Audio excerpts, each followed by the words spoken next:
part of the Press Play Podcast Network.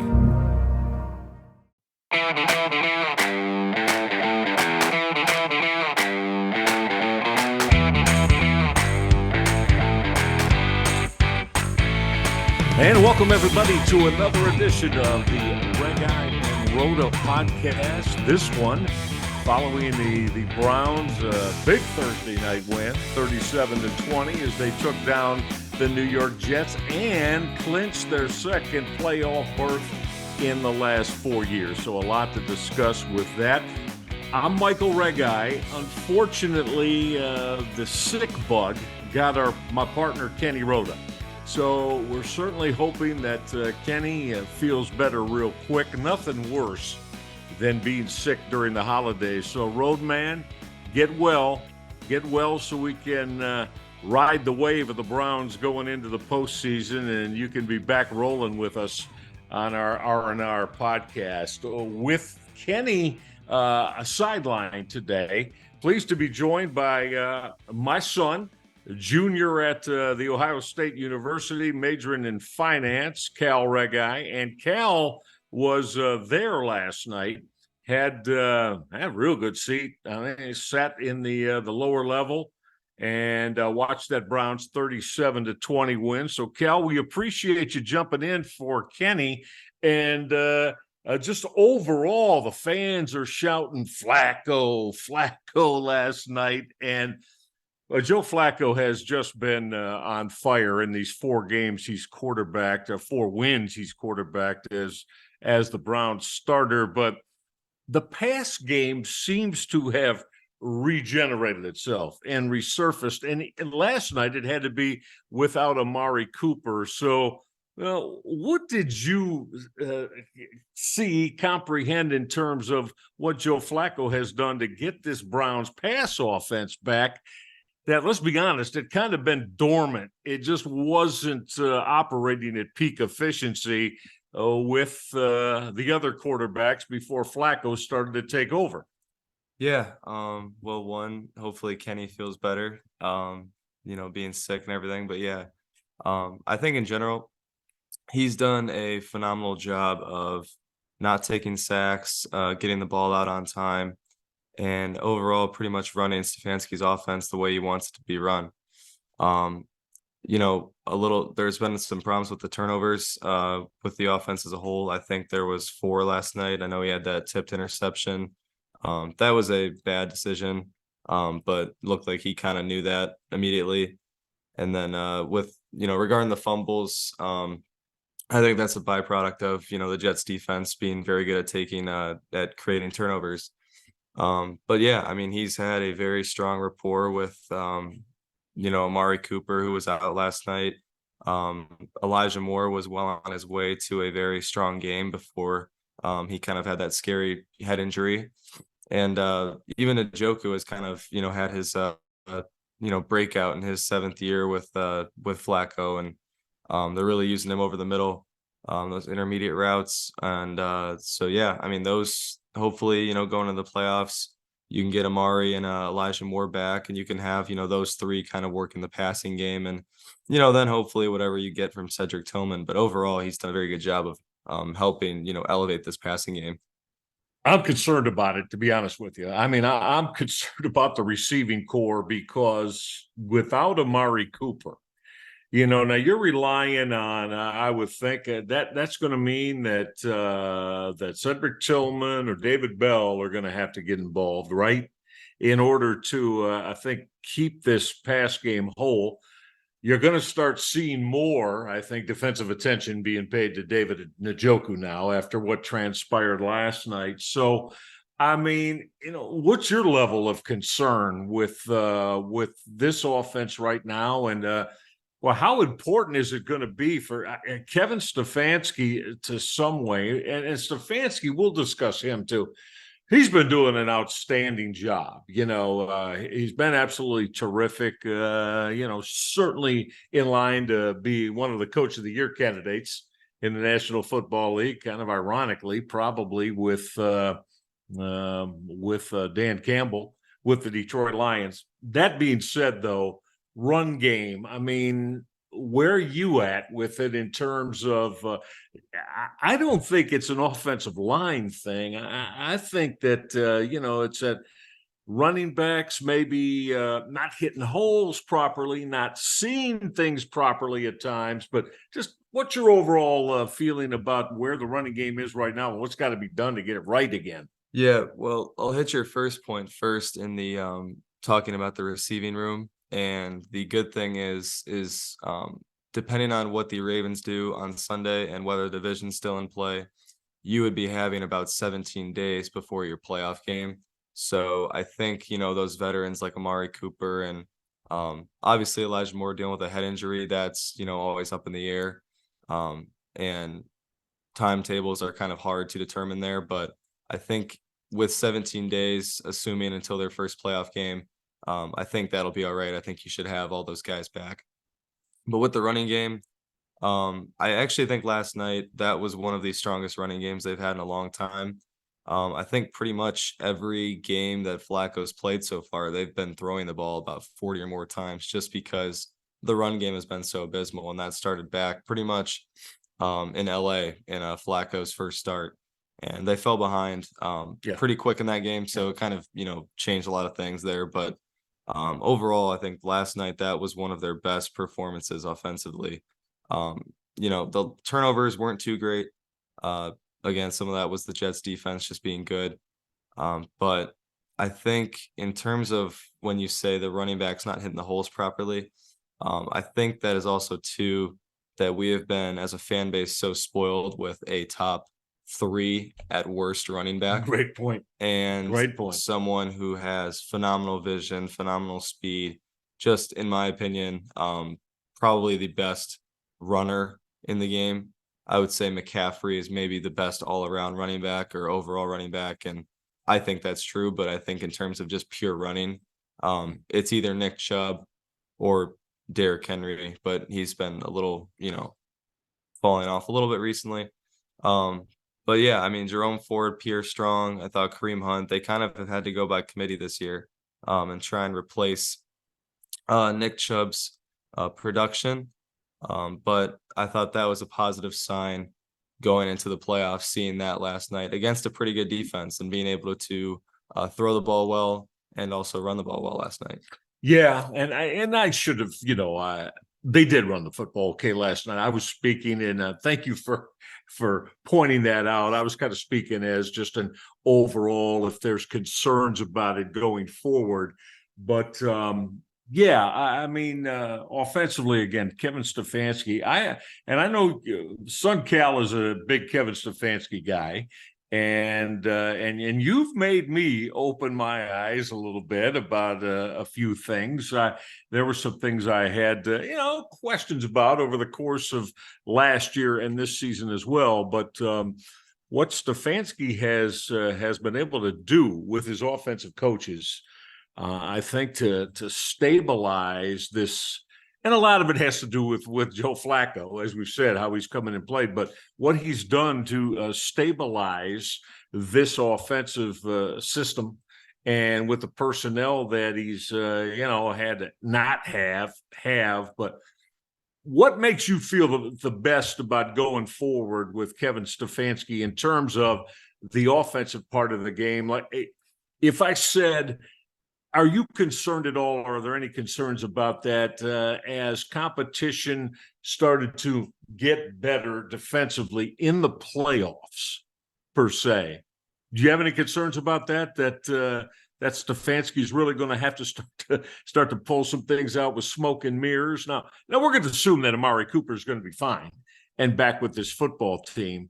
But where are you with that in terms of, is this something that I should streamline this?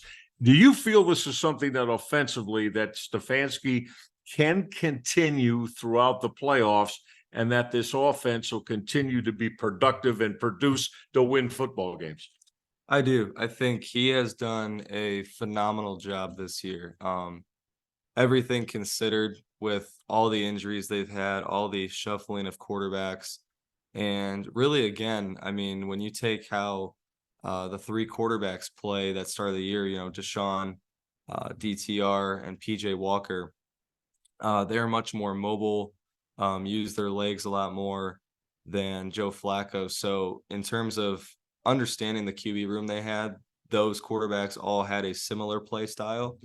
And then you bring in a guy like Joe Flacco, who is limited in terms of his mobility, but I would say definitely has the strongest arm of all four of those guys. But again, like I said, I mean, he's done a great job. He used a lot of what I noticed last night at the game. They were using a lot of motion pre-snap, and I think it was I believe, if I'm correct, the Jets were one of the defenses that ran the highest amount of man coverage this year. Yes, you're right. That's correct. And the last couple weeks, they had been playing defenses that primarily use zone when playing coverage. Mm-hmm. So last night was kind of a difference in terms of the defense you were playing, but I thought they did very well. I mean, you got 30 points from your defense, or offense, not counting the pick six. It stalled out a little bit in the second half. Didn't really put it away like a lot of fans were hoping for in terms of, you know, they only got a field goal. What was it? I think it was 51 points in the first half between both teams, and then 6 points in the second half. Yeah. So came to a standstill offensively. Definitely a difference there. But yeah, I mean, he's done a great job.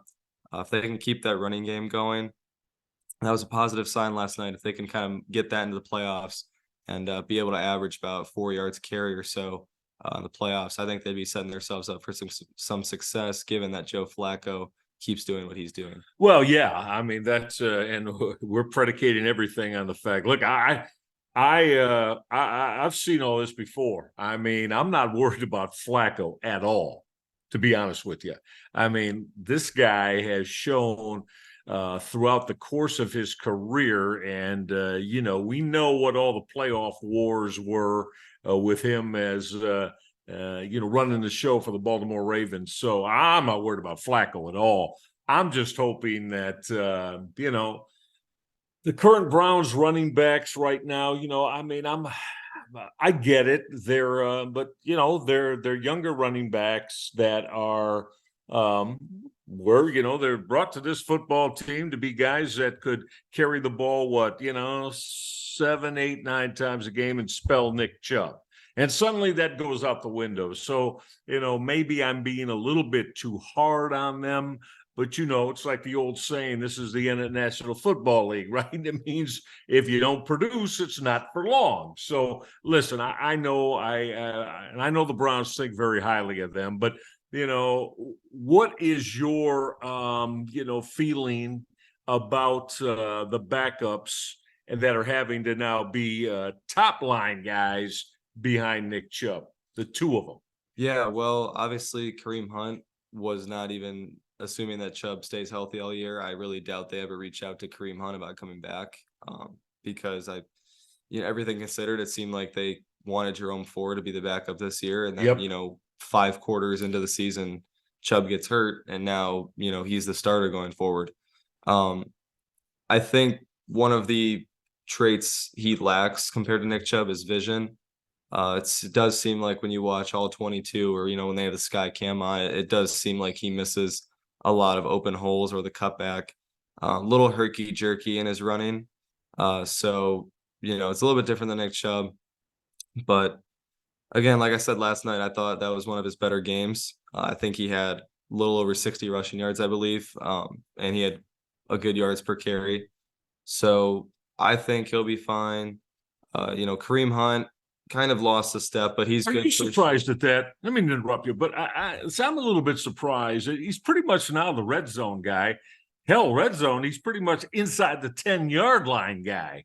And touchdowns, yeah, they're there, but it doesn't seem. You believe that's the reason that the thought process or what they're seeing is that Hunt's no longer the productive running back overall, other than red zone inside the 10 touchdown guy he once was? Yeah, I mean, well, everyone has to play their part, and I think, you know, if you just watch him on TV or at the game, it's pretty evident that he's lost a step. You know, he's not as quick as he used to be. You mean getting to the hole? Yeah, I mean, I'm just saying, like, a straight line speed, cutting, it just seems a little slower. And he had some very good years, you know, even with the Chiefs. with kind of playing that 1A or a 1B to Nick Chubb. But yeah, last year you kind of started to see it, him slowing down a little bit. And I believe that's why they moved off him this year. And then Chubb gets hurt and they say, hey, we need a backup, and it's very urgent at this point. But again, if you use Jerome Ford and Pierre Strong in the middle of the field, and then Kareem Hunt, towards the goal line, it's been working out for him. I mean, he has, I believe, 9-10 touchdowns this year. So, if it works, why would you fix it, really? Yeah, no, I got you. Let's talk about the defensive side of the football as well. Great to have Cal Reghi in for Reghi Roda here on this edition of the Reghi and Roda podcast. Great to have you with us too, following the Browns' 37-20 win over the New York Jets. And I tell you what we'll do. We'll get a timeout, and then we'll come back and want to discuss the defense and where the Browns are now, what this win to push them to 11-5 does on the AFC side of the playoff picture as well. So all that's coming up next on this edition of the Reghi and Roda podcast. What's up, everyone? I'm Holly Wetzel. And I'm Tybus Powell. And we are your hosts of The Orange is Oranger, a Cleveland Browns podcast on the Press Play Podcast Network. We give you all the dog pound coverage that you'll need to get you through the regular season, hopeful postseason, and I'd say off-season, Tybus, but is there really ever an off-season for this team? Thankfully for our podcast, Holly, there really never is when it comes to the Cleveland Browns. Don't miss our breakdown of each week's matchup, game recaps, and any and all news out of Berea to feed your Browns appetite. As we know, Holly, dogs gotta eat. Yes, they do. So hit that subscribe button and never miss an episode of the Orange is Oranger, Cleveland Browns podcast on the Press Play Podcast Network. Hey everybody, it's Sam Amico from Cavs on the Break NBA podcast. Be sure to give us a listen for all your Cleveland Cavaliers recaps, analysis, breakdowns, draft talk, free agency. The list goes on and on. Give us a listen, Cavs on the Break NBA podcast. Hey everybody, Michael Reghi telling you about everything fantastic that's going on during the holiday season at MGM Northfield Park. I know you've been there, and you need to get there as well as we bring the new year in. Now, there's not going to be any live racing coming up on December 31st. However, check this out. Beginning on Monday, January 1st, the doors are going to open daily. Simulcasting happens at noon with live racing and a post time of 6 p.m. They've got all kinds of terrific promotions coming up this week. The Showviver promotion coming up on New Year's Day on January 1st.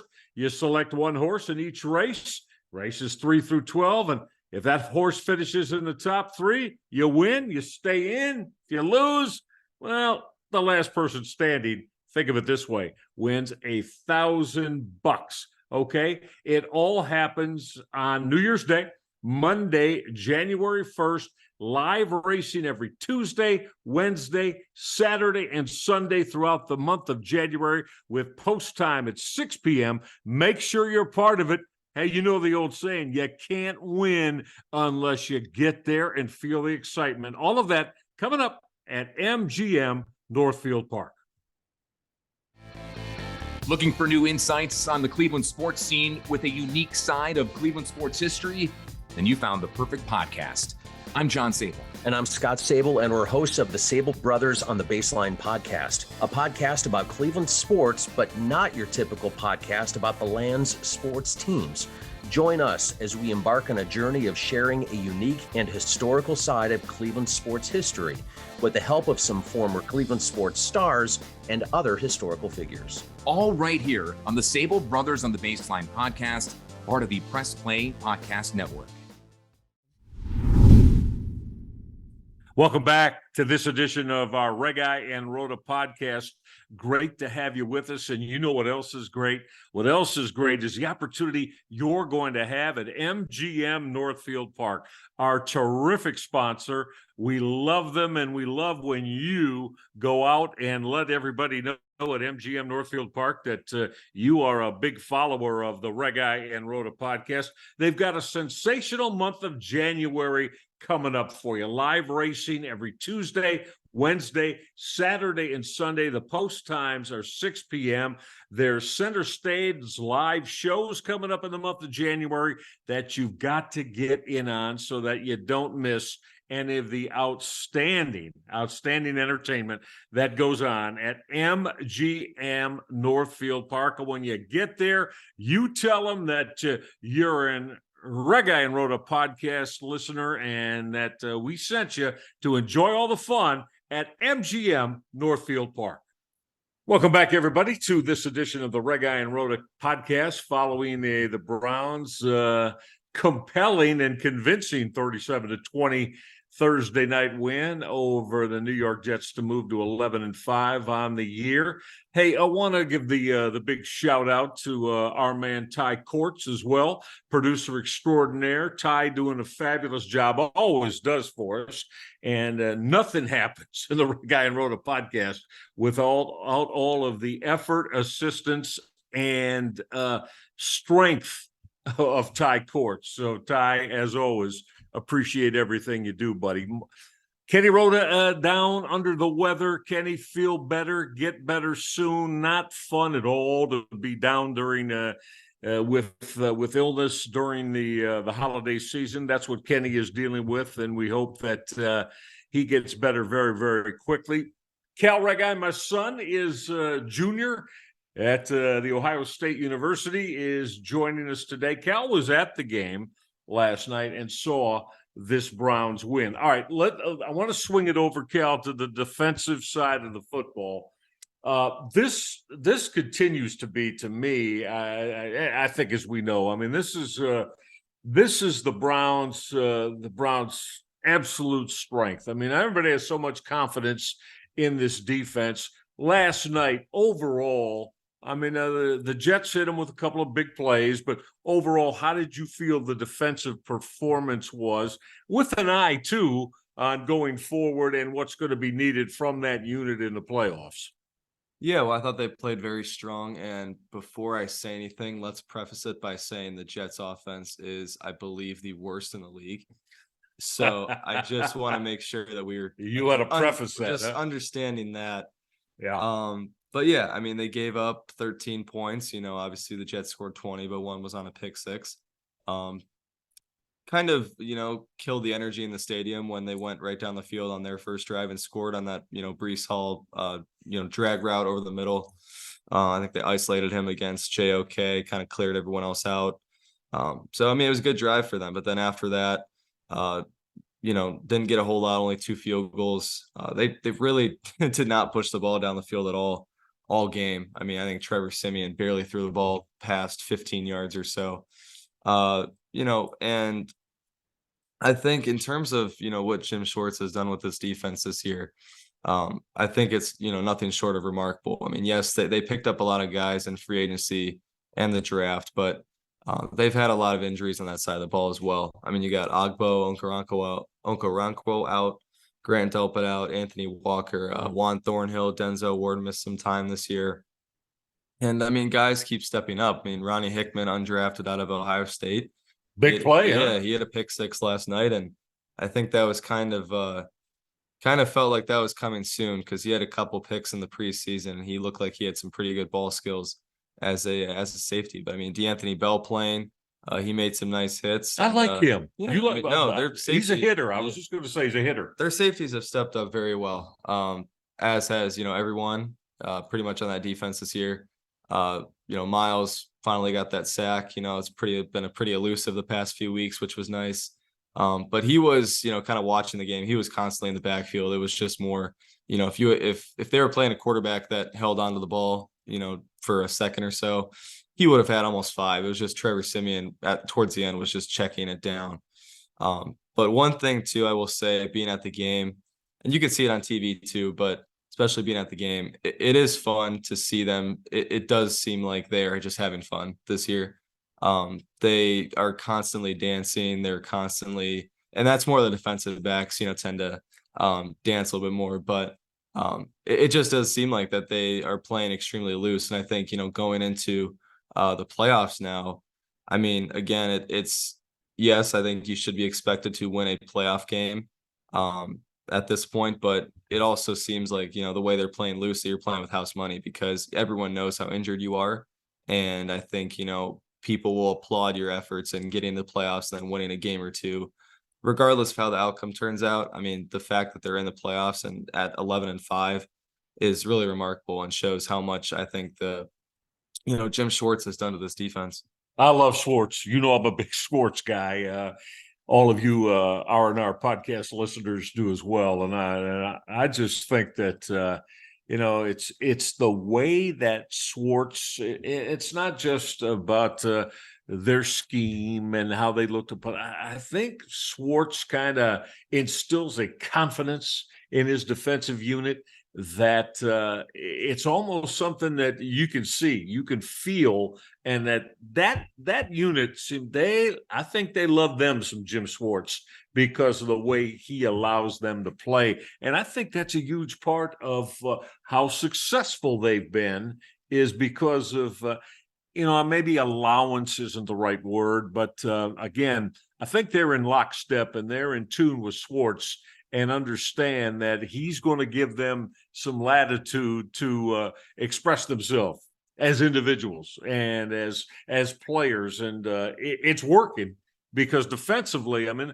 to me, Cal, I mean, they really are. You say all the time, well, the numbers say, forget the numbers. I think when you look at it, that this is one of the top 3-4 defensive units in the country. Yeah, I mean, considering everything this season, they've done very well. Only thing that scares me a little bit is assuming that they play on the road, seeing how they do that because they've had some lackadaisical, I won't say effort, but performances on the road. Rams. Yeah, Rams game was not a good look. I'm trying to think of a few others that weren't too great. Colts game was kind of a wacky one. They scored some points, but also, gave up about 30 to Gardner Minshew or so. Yeah, true. I thought everything else, I don't think they've had terrible performances. It's just a little bit of a difference between that and at home. But again, I mean, also too, considering that they probably won't be playing, their regular guys for 17 days. I mean, you get the opportunity, you will probably get guys like Grant Delpit, Okoronkwo, Anthony Walker back. And that's huge. I mean, you're getting starters back for the playoffs. I mean, they're going to be a little bit, no one's 100% healthy at this part of the year. But I mean, I think at that point, you're as healthy as you can be. Yeah. So to get some starters back for your playoff game, I think, that sets you up pretty well. It does. So well, let's get into that. Okay, so as you said, so what we're looking at 10 days before they head down to Cincinnati. I don't think I'd be very, very surprised if many of the starters went. Now, of course, if the Baltimore Ravens were to lose this week, right, they're going down to Miami, right? Yeah. Well, It's in Baltimore. Home, You're right. It's in Baltimore against Miami. Now, if they were to lose to Miami, well, then I guess, we're going to have to see how that final week would play out. But I just feel like, to me, if I got a chance to get a lot of these starters that time that you mentioned off, so it'd be 17 days. And I mean, well, maybe that's too long. I'm not going to worry about that at this point of the season. They've been playing for, 18 weeks if you're going back to the preseason. So do you feel do you think that's something that should be the way it plays out and should be the right way to go? And do you think that that's something that Kevin Stefanski is going to do with most of the starters on his football team, not play them or just make it very, very limited in that finale with Cincinnati? Yeah, well, of course, everyone's attention is going to be on, I believe the game's Sunday at 1:00. Yeah. And if the Ravens lose, then, but also there are other parts of that too, I believe, to get that 1 seed.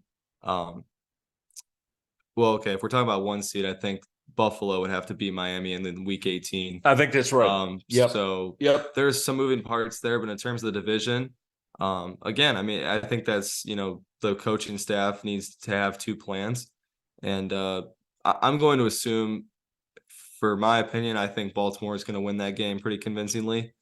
But beating Miami, you mean? yeah. And okay. if that's the case, I think, you'll be seeing a lot of backups playing week 18. I mean, when you look at it, they had the Hall of Fame game this preseason, so they started training camp about a week early. And then they had a bye week in week 5, which when the schedule came out, I remember everyone was kind of like, oof, that is a very early bye week. And, you're going to be after that playing for 13, 14 or so straight weeks.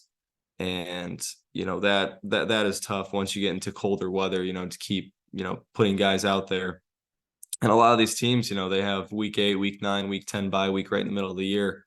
And so, they've since pretty much early October, they have not had, a break in the season. So I think, in my opinion, if you can get your guys about 10 to 17 days of rest or so, I think that would be pretty beneficial because you can see, everyone knows this team has been ravaged with injuries this year. Yeah. And I think if you want to have a good chance of winning a playoff game, you need all your guys as healthy as possible. But again, we'll see what happens with Baltimore on Sunday.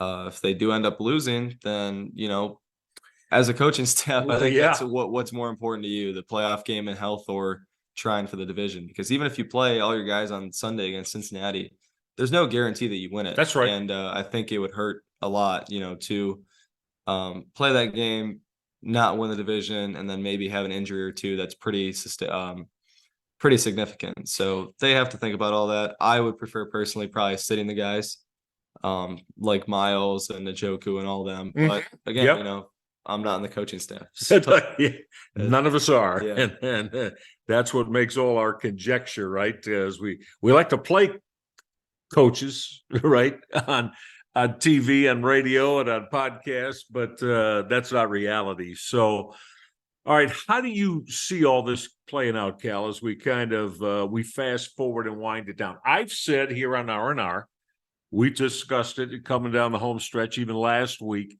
the last podcast that Kenny and I did. To me, I want to see the Browns. To me, they've got to get to the AFC Championship game. Now, anything after that, I do not expect them to win the NFL championship, i.e. the Super Bowl this year.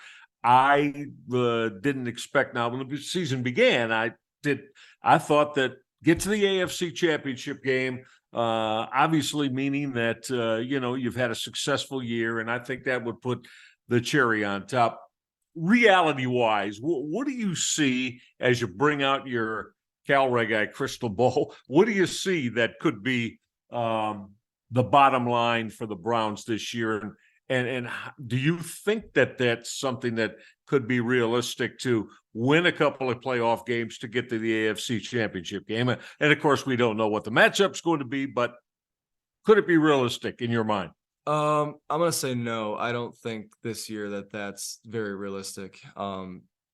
My guess is in terms of the playoffs, is that they play – assuming that Baltimore wins and, they have the division and everything, my guess is the Browns stay pat at that 5 seed, and everything looks like that 4 seed will be the winner of the AFC South. I believe this week it's Jacksonville against Carolina. I think Houston has Tennessee, if I'm correct, and then Indianapolis has Vegas. So I think my guess is Jacksonville wins that division. They've looked very bad recently. So Browns could go to Florida and take them out. Yeah. Right. I agree. So that would be 5 versus 4. Yeah. But then at that point, assuming there's no upsets or anything like 6 versus 3 or 7 against 2, you would be going to Baltimore. And that'd be a pretty fun storyline. Obviously, Joe Flacco playing, his old team and having a chance to knock them off. And I mean, they won, this past year in Baltimore, and it was, I think, one of the best games of the year. It started out really weird with that tip pick 6, on Watson's first pass, and he had an atrocious first half, and then, obviously different quarterback in Deshaun, but he comes out the second half. I think he went like 14 for 14, and that last drive, they really did very well, and so believe they were down about 31-17. and then, score 16 points in the fourth quarter and win the game. And, if they play the Ravens or whatever, I mean, divisional games are always kind of quirky. Baltimore is a team that, because they're in, the Browns division, that you get to game plan a little bit more for and kind of understand their tendencies. But Baltimore has looked really good this year. And so my guess would be, if that was the case, I think you can win the game against AFC South, that wild card game. Divisional game, I don't see it with all the injuries this year happening, but this team has just shocked everyone. Yeah. So, I mean, I guess, and you kind of just, some of the stuff that's been going on, you just kind of have to sit back and laugh and just be like, I mean, it's up has been down has been up this year, and it's just, it doesn't, It's a good way to put it. Yeah. It's a good way to put it. I know this is going to be enjoyable as hell for all Browns fans. I mean, this is going to be quite the ride. Makes me go, Cal wasn't around yet. He wasn't born anywhere near the Browns runs in the mid 1980s, but kind of gives me that same kind of feel here with this edition of the Cleveland Browns. But it's here they are. They sit at 11-5 again, and pretty much we know they're going to be in the playoffs. And now we'll find out as this next week unfolds, as they get set to play Cincinnati, and we'll see who's playing, as we just mentioned, with the Browns on that. Cal, great job. Really appreciate you sitting in for Kenny Roda today, and the Roadman sends his appreciation too. Always a lot of fun for me to. You got a real good feel for what's going on, and you don't just listen to me talk about it. You come up with your own ideas. But outstanding job. Thanks for sitting in with Kenny, and hope the rest of the holiday goes well. And who knows? Maybe we'll get you back for some thoughts on one of the playoff editions of R&R. Sounds good. Thank you for having me. Feel better, Mr. Roda. Yeah, Mr. Roda's got to feel better. There's no doubt about that. He has been hit pretty good, and we all wish Kenny the very, very best in getting him back. So, Ty Courts, again, an outstanding job as our producer. We appreciate everything that Ty does for us on the not only producing side, but on the engineering side as well. Hope all of you have a terrific rest of the holiday season. Make sure Kenny and I will get together after the game with Cincinnati and kind of review that and set up exactly what the Browns playoff structure is going to look like, whom it'll be against, and all of the goods that go along with that. So we appreciate you being a part of the Reghi Roda podcast, and we thank you again. Look forward to getting together with you following the Browns visit to Cincinnati to end the regular season. We will talk to you then on our next edition of the Reghi Roda podcast right here on the Press Play Podcast